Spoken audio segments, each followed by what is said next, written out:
ನಾನು ರಾಜಕೀಯ ಬೆರೆಸಬಾರ್ದು. ನನಗೇನು ಇಂಪಾರ್ಟೆಂಟು, ನಮ್ಮ ರಾಜ್ಯಕ್ಕೆ ಬಂಡವಾಳ ಬರಬೇಕು, ನಮ್ಮ ರಾಜ್ಯಕ್ಕೆ ಉದ್ಯೋಗ ಬರಬೇಕು ಅಂದ್ಬಿಟ್ಟು ನಾನು ಪೊಲಿಟಿಸೈಸ್ ಮಾಡೋದು ಬೇಡ. ಅವ್ರು ವಾಪಸ್ ಬರಲಿ, ಅದಾದಮೇಲೆ ನೋಡೋಣ ಅಂತ ನಂದಿತ್ತು. ಅಷ್ಟರಲ್ಲಿ ನಮ್ಮ ಕೆಲವು ಮಾಧ್ಯಮ ಸ್ನೇಹಿತರು ಇದಾಗಲೇ ಹಾಕಿ ಬ್ರೇಕಿಂಗ್ ಮಾಡಿ ಎಲ್ಲ ಮಾಡಿಬಿಟ್ರು. ಅದರಿಂದ ನಮ್ಮ ಮೇಲೆ ಒತ್ತಡ ಬಂತು. ಇದ್ರೆ we want to question MEA the reasons for denial. ಈಗ ನಾನು ಕೇಳೋದು ಇಷ್ಟೇ ರೀ, ಪ್ರಧಾನಮಂತ್ರಿ ಮೋದಿಯವರು ಇವರು ಇಷ್ಟೊಂದು ಸ್ಲೋಗನ್ಗಳು ಕೊಡ್ತಾರಲ್ಲ, make in India, digital India, skill India, India AI mission, national quantum mission, Viksit Bharat, Atmanirbhar Bharat, $10 trillion economy, startup Mahakumbh, world audio visual and entertainment summit, waves ಅಂದ್ಬಿಟ್ಟು ಆರೆಂಜ್ ಎಕಾನಮಿ ಮಾಡಬೇಕು, ಆ ಎಕಾನಮಿ ಮಾಡಬೇಕು, ಕ್ರಿಯೇಟರ್ ಎಕಾನಮಿ ಮಾಡಬೇಕು ಅಂತ ಇವೆಲ್ಲ ಆಗ್ತಾ ಇರೋದು ಎಲ್ಲಿ?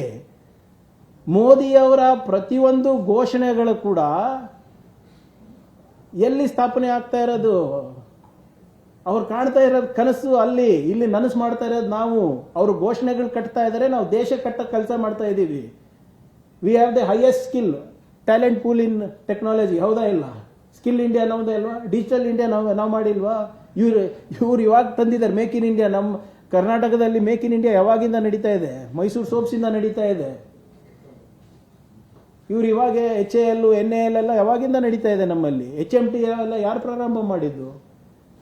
ವಿಕಸಿತ್ ಭಾರತ್ ಅಂತೆ, $10 trillion ಎಕಾನಮಿ ಅಂತೆ. ಏನು ಈಗ ಇಷ್ಟೆಲ್ಲ ದೊಡ್ಡದಾಗಿ ಸ್ಲೋಗನ್ ಕೊಡೋದು, ಮತ್ತು ನಾವು ದೇಶ ಕಟ್ಟ ಕೆಲಸ ಮಾಡೋಕ್ಕೆ ಹೋದಾಗ ನಮಗೆ ನಿರಾಕರಣೆ ಮಾಡೋದು, ಇದು ಅರ್ಥ ಆಗ್ತಾ ಇಲ್ಲಲ್ಲ ನಮಗೆ.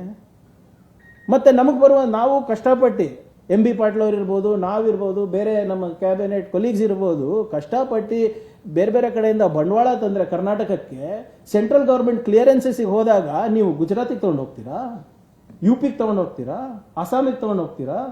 ಏನಿದೆ ರೀ ಅಸ್ಸಾಂನಲ್ಲಿ ಸೆಮಿಕಂಡಕ್ಟರ್ ಬಗ್ಗೆ? ಗಾಳಿ ಗೊತ್ತಿಲ್ಲ, ಗಂಧ ಗೊತ್ತಿಲ್ಲ. ಅಲ್ಲಿ 40% ಟ್ಯಾಲೆಂಟ್ ಪೂಲ್ ಇಲ್ಲಿಟ್ಕೊಂಡು, ಚಿಪ್ ಡಿಸೈನ್ ಯೂನಿಟ್ಸ್ಗಳು ಇಲ್ಲಿಟ್ಕೊಂಡು, R&D ಯೂನಿಟ್ಸ್ ಇಲ್ಲಿಟ್ಕೊಂಡು, ಎಲೆಕ್ಟ್ರಾನಿಕ್ ಕ್ಲಸ್ಟರ್ಸ್ ಮ್ಯಾನುಫ್ಯಾಕ್ಚರಿಂಗ್ ಇಲ್ಲಿಟ್ಕೊಂಡು, ನಿಮಗೆ ಅಧಿಕಾರ ಇದೆ ಅಂದ್ಬಿಟ್ಟು BJP ರೂಲ್ ಸ್ಟೇಟ್ಸಿಗೆ ಕಳಿಸ್ತೀರಾ? ನೀವು ತೆಗೆದು ನೋಡಿ, ನಾನು ಚಾಲೆಂಜ್ ಮಾಡ್ತೀನಿ, ತೆಗೆದು ನೋಡಿ ಅವ್ರ ಪ್ರಸ್ತಾವನೆಯಲ್ಲಿ ಎಲ್ಲ ಕಂಪನಿಗಳು ಯಾವ್ದಾವ್ದು ಬೇರೆ ರಾಜ್ಯಕ್ಕೆ ಹೋಗಿವೆ ಅಲ್ಲ, ಅವ್ರ first choice Karnataka or Tamil Nadu, second choice Telangana or Tamil Nadu.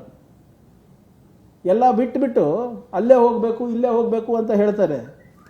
ಈಗ ನನಗೆ ನೆನಪಿದೆ, ಮೊನ್ನೆ ವರ್ಲ್ಡ್ ಎಕನಾಮಿಕ್ ಫೋರಮ್ಮಿಗೆ ನಾವು ಹೋಗಿಲ್ಲ.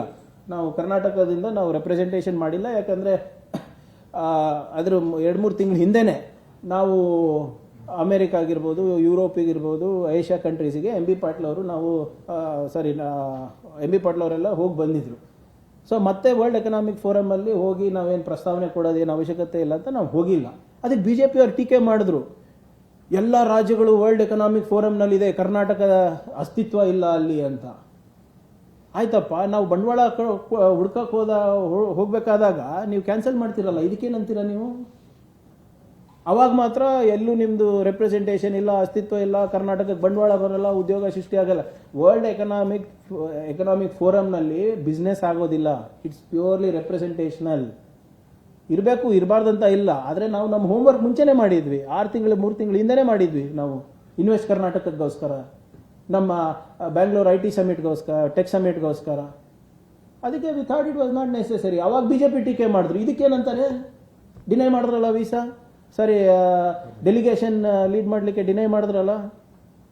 ಮತ್ತು ಅದಕ್ಕೋಸ್ಕರ BJP ಸ್ಪೋಕ್ಸ್ ಪರ್ಸನ್ ಯಾರೋ ಅವಿವೇಕಿ ನಿನ್ನೆ ಅವ್ರ ಸ್ಟೇಟ್ಮೆಂಟ್ ನೋಡಿದೆ, ಡೆಲ್ಲಿನಲ್ಲಿ ಕೂತ್ಕೊಂಡು ರಾಹುಲ್ ಗಾಂಧಿಗೆ ಡಿನೈ ಮಾಡಿದ್ದೀವ ವೀಸಾ ಅಂತ. ಅರೆ, how will you deny visa to Rahul Gandhi?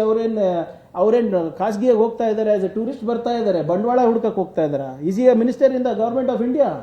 Is ಈ ಲೀಡಿಂಗ್ ಅ ಡೆಲಿಗೇಷನ್? ಯಾರು ಈ BJP ಅವಿವೇಕಿಗಳು ಕ್ಯಾಮ್ರಾ ಮುಂದೆ ಕೂಡಿಸ್ತಾರೆ ಅವರು? ರಾಹುಲ್ ಗಾಂಧಿ ಅವರಿಗೆ ಮತ್ತೆ ಇದಕ್ಕೇನು ಸಂಬಂಧ? Is a leader of opposition. ಅವ್ರ ಮೊನ್ನೆ US ಹೋದಾಗ ಇವೆಂಟ್ ಅನ್ನ ಪ್ರೈವೇಟ್ ವಿಸಿಟ್ ಆನ್ ಇನ್ವಿಟೇಷನ್. ಅದಕ್ಕೆ ನಿಮ್ಮ ಪರ್ಮಿಷನ್ ಬೇಕಾ? ಡೆಲಿಗೇಷನ್ ಹೋಗ್ತಾ ಇರೋದ್ರಿ, ರಾಜ್ಯ ಸರ್ಕಾರ ಡೆಲಿಗೇಷನ್ ಇರ್ಬೋದು, ಕೇಂದ್ರ ಸರ್ಕಾರ ಡೆಲಿಗೇಷನ್ ಇರ್ಬೋದು, ಅದಕ್ಕೆ ನಿಮ್ಮ ಪರ್ಮಿಷನ್ ಬೇಕು.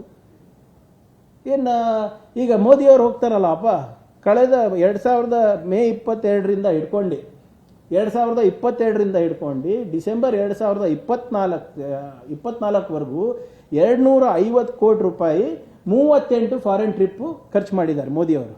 38 foreign trips from May 2022 to December 2024, 258 crores spent, 38 foreign trips. Outcome ಏನ್ರಿ? ಔಟ್ಕಮ್ ಹೇಳಿ ನನಗೆ. ನಾನು ಕೊಡ್ತಾ ಇದ್ದೀನಲ್ಲ ನಮ್ಮ ಲೆಕ್ಕ ಹೇಳ್ತಾ ಇದ್ದೀನಿ. 21,842 ಕೋಟಿ ರೂಪಾಯಿ ಬಂಡವಾಳ ಬಂದಿದೆ, 18,000 ಉದ್ಯೋಗ ಸೃಷ್ಟಿಯಾಗಿದೆ. ಯಾವ್ಯಾವ ಕಂಪನಿ ಎಷ್ಟು ಮಾಡಿದ್ದಾರೆ ಅಂತ ನನ್ನ ಹತ್ರ ದಾಖಲೆ ಇದೆ, ನಿಮ್ಮ ಹತ್ರ ಕೊಟ್ಟಿದ್ದೀನಿ, ನಾವು ರಿಲೀಸು ಮಾಡಿದ್ದೀವಿ ನಿಮಗೆ. ಇದು ಮಾಡ್ತಾರ ಅವರು ಕೇಂದ್ರ ಸರ್ಕಾರದವರು? ಹೋದ ಬಾರಿ ಬರೇ ಜೂನ್ ಟ್ರಿಪ್ಪಿಗೆ ಮೋದಿಯವ್ರ ಖರ್ಚು ಎಷ್ಟು ಗೊತ್ತಾ? 22 ಕೋಟಿ ರೂಪಾಯಿ. ನಾವು 22 ಲಕ್ಷ ಖರ್ಚು ಮಾಡಿಬಿಟ್ಟು 21,000 ತಂದಿದ್ದೀವಿ. ಇವ್ರದ್ದು ಔಟ್ಕಮ್ ಮೇಲೆ ತೋರಿಸ್ಲಿ ನೋಡೋಣ ನಾನು. I want to know what is the outcome.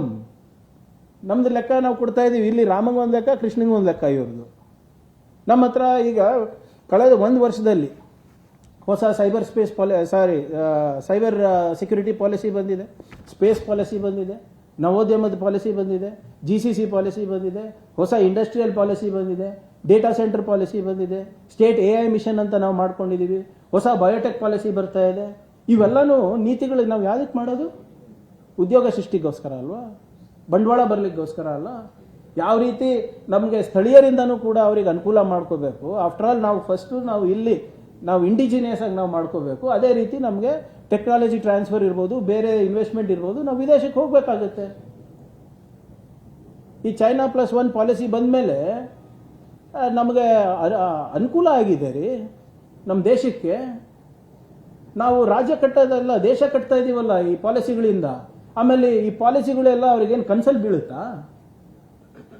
ಯಾವ ಖಾಸಗಿ ಕಂಪನಿಗಳಿರ್ಬೋದು ಅಥವಾ ಬೇರೆ ಕಾರ್ಪೊರೇಟ್ಸ್ ಇರ್ಬೋದು, ಯಾರೂ ಕಾಯ್ತಾ ಇಲ್ಲ ನಮಗೆ ಆಹ್ವಾನನೂ ಮಾಡೋದಿಲ್ಲ, ಅವ್ರು ಕಾಯೋದು ಇಲ್ಲ. ನಾವೇ ಹೋಗಿ ಪಿಚ್ ಮಾಡಬೇಕು. We are marketing for the state of Karnataka, for India. ಅವ್ರಿಗೆ ಹೆಂಗ್ರಿ ಗೊತ್ತಾಗುತ್ತೆ ನಮ್ಮ ಪಾಲಿಸಿ? ನಾವು ಹೋಗಿ ಎಕ್ಸ್ಪ್ಲೇನ್ ಮಾಡಬೇಕಲ್ಲ, ಕೂತ್ಕೊಂಡು ಪ್ರೆಸೆಂಟೇಷನ್ ಕೊಡಬೇಕು. ಹೆಂಗೆ ನಮ್ಮ ಸೆಕ್ರೆಟರಿಗಳು ನಮಗೆ ಕೊಡ್ತಾರೆ, ನಾವಲ್ಲಿ ಹೋಗಿ ಆ ಮಿನಿಸ್ಟರ್ಸಿಗೆ, ಡಿಸಿಷನ್ ಮೇಕರ್ಸಿಗೆ ಕನ್ವಿನ್ಸ್ ಮಾಡಬೇಕು. ಬನ್ನಿ ಬಂಡವಾಳ ಹಾಕಿ ಇಲ್ಲಿ ಉದ್ಯೋಗ ಸೃಷ್ಟಿ ಮಾಡೋಣ. ಜೊತೆಗೆ ಚೈನಾ ಜೊತೆ ಕಾಂಪಿಟೇಷನ್ ಮಾಡೋದೇನು ಸುಲಭನಾ? ನಾವು ಕರ್ನಾಟಕದವರು ಬರೇ ತಮಿಳುನಾಡು, ತೆಲಂಗಾಣ ಜೊತೆ ಕಾಂಪಿಟೇಷನ್ ಇಲ್ಲ, ಬೇರೆ ರಾಜ್ಯದವರಿಗೆ ಕರ್ನಾಟಕ ಕಾಂಪಿಟೇಷನ್. ನಮಗೆ ವಿಯೆಟ್ನಾಮು, ಫಿಲಿಪೀನ್ಸು, ಚೈನಾ ಇವೆಲ್ಲ ಕಾಂಪಿಟೇಷನ್ ನಮಗೆ. We are ahead of the curve. $10 trillion economy ಅಂತ ಹೆಂಗ್ರಿ ಆಗುತ್ತೆ? $10 trillion ಎಕಾನಮಿ ನೀವು ಪಾಲಿಟಿಕ್ಸ್ ಮಾಡಿದ್ರೆ? ನಾವಲ್ಲಿ ಹೋಗಿ ಏನು ನಮ್ಮ ರಾಷ್ಟ್ರದ ಬಗ್ಗೆ ಏನಾದರೂ ಅಗೌರವ ತರ್ತೀವ? ಅಥವಾ ಅಲ್ಲಿ ಹೋಗಿ ನಾವು ಪಾಲಿಟಿಕ್ಸ್ ಮಾಡ್ತೀವ? BJP ಹಿಂಗೆ, ಪ್ರೈಮ್ ಮಿನಿಸ್ಟರ್ ಹಿಂಗೆ, ವಿದೇಶಾಂಗ ಸಚಿವರು ಹಿಂಗೆ ಅಂತ ಅಲ್ಲಿ ಹೋಗಿ ಏನು ಮಾತಾಡ್ತೀವ? Nobody has time to listen to all those things there. ಅಲ್ಲಿ 10 ಗಂಟೆ ಅಂತ ಟೈಮ್ ಕೊಟ್ಟರೆ 10 ಗಂಟೆಗೆ ಇರಬೇಕು, 15 ನಿಮಿಷ ಅಂದರೆ 15 ನಿಮಿಷದಲ್ಲಿ ಮುಗಿಸ್ಬೇಕು.